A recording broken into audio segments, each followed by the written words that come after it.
Hello, I'm Pastor Hilly. A conversation I've had often pertains to word choices as they relate to the activities of congregations.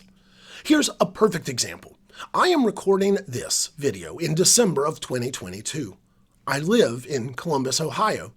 And this year, due to winter storms throughout the Midwest, ice across our city, and temperatures that did not exceed 10 degrees over the Christmas weekend, Franklin County issued a Level 2 snow advisory, urging people to stay in unless travel was necessary. A large part of this was because the combination of ice and Arctic temperatures meant that none of the ice was melting, and Columbus was pretty much an ice rink for around 48 hours. This left churches with a hard call. Do we continue to promote and hold worship on Christmas Eve despite the warning? Or do we find other options for worship? Now, I always recommend making decisions with the health and safety of parishioners in mind, whether the issue is a pandemic, an ice storm, or a squirrel infestation. Squirrel infestations actually used to plague Columbus through the 19th century. Go ahead, look that up. Regardless, decisions should be made starting with the question, what is best for the people that we are trying to interact with? Christmas weekend, across various news outlets, social media feeds, and church websites, I saw a consistent message. Christmas is canceled. The problem here is obvious. Christmas was not canceled. Jesus Christ was still born, and people were still celebrating, albeit in irregular ways. Christmas was not canceled. No one broke into people's homes and stole their Christmas trees or pulled their goose out of the oven. And to be fair, even if that were the case, as we learned in How the Grinch Stole Christmas, none of those things are truly the point. But still, none of that happened. Everything was as it was. Santa was still coming. It was just dangerous to drive or to be outside because most of Christmas Eve was in the negatives. The message I kept seeing, however, kept rubbing me the wrong way because the headlines and the social feeds impact perception. And again, Christmas was not canceled. People do not cancel Christmas. Christ has come. And we did remember and celebrate in different ways.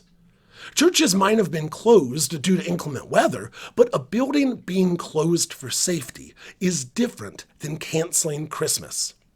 And this brings me to my main point, word choices. Now, my time serving in ministry has taught me that often people seem to be cavalier in regards to language. This rests on the idea that people will know what I mean, either generally or because that's the way we've been doing it for 20 years, which only holds true if you have in fact been doing that thing for 20 years.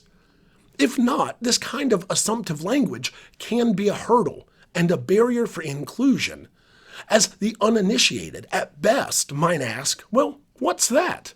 And at worst, won't care and will simply move on. Over the Christmas holiday, I wonder how many people thought, wow, the church is canceling Christmas? I guess we really don't need them after all. When what we had was the opportunity to encourage safety, to close a building, and then to offer opportunities for worship later. Words matter. So let's consider the word service. Outside of the church world, a service is typically either something someone pays for, as in a good or service, or something someone does for someone else. Familiar examples of this are spring break mission trips in college or joining a service club like the Lions Foundation. Churches often call their time of worship services. We can see this on street signs and bulletins and websites and the like, all that list service times. My argument here is that the word service devalues what is actually happening in worship. Worship is the heart of church life. Worship draws us into the heart of God, revitalizes us, and then pushes us back out into the world to do God's work, to serve, to share the gospel, and help support and provide other services in our communities. Here at Faith Lutheran Church, where I currently serve, the services our church offers include our free community meal program, Taco Sunday, that runs from April to October. They include food drives for Lutheran Social Services of Central Ohio, Bible studies, quilting groups, and a host of community partnerships that we are blessed here to have in the Whitehall community. These are all things that we are both proud of and thankful for. When people call up looking for food, clothing, or assistance of any kind, I am happy to direct them to the services of wonderful community partners like the Center of Hope right here in Whitehall. I am also quick to invite people to worship in our community of faith. Now, you might think my whole argument here is nitpicking, that I'm splitting hairs, but hear me out. I take my car to get serviced. I tip waitstaff well for exceptional service. I lead service trips to other places. But when I come to church, I come to worship. To me, the intentionality of that word implies and projects that this holy time together carries with it something different.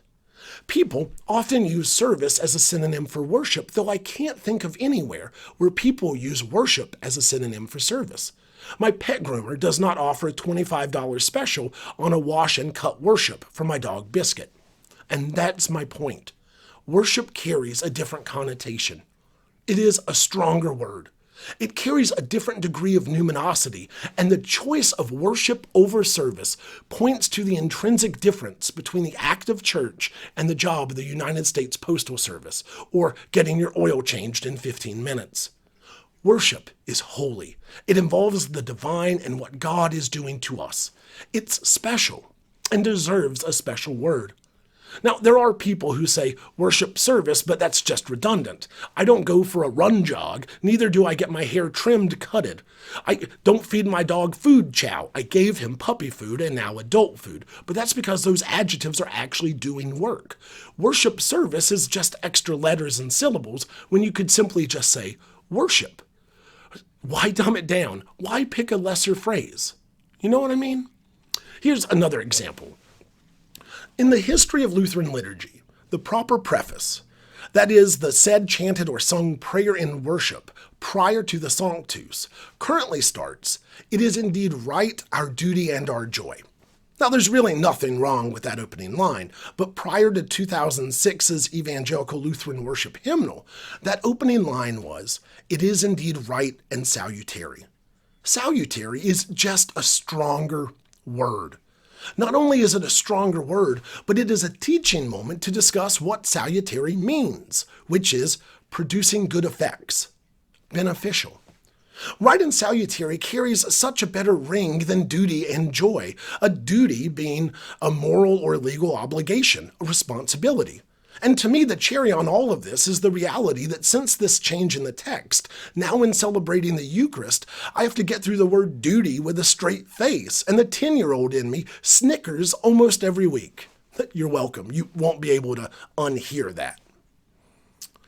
Here in Southern Ohio Synod, our bishop, Bishop Suzanne Dillahunt, when addressing congregations, makes a wonderful distinction when she refers to our synod as a mission territory. Now, there are a few reasons why this is absolutely brilliant. Synod comes from the Greek word meaning our journey together. Not knowing that, however, it simply sounds like a funny word that typically garners bewilderment or inquisitive looks. So much so that in casual conversation, I will swap out the word synod with diocese, which is a fair substitution. Bishop Dillahunt's choice of mission territory does two great things. First, the word mission keeps on the tip of our tongue that we are outwardly focused and that we have a mission, and our response to the grace of God is to live missionally. Second, by referring to where we live as the mission territory, she knocks down the misunderstanding that you have to go somewhere else to do the work of the church. Our mission is here, in this, our territory, where we live our lives every single day.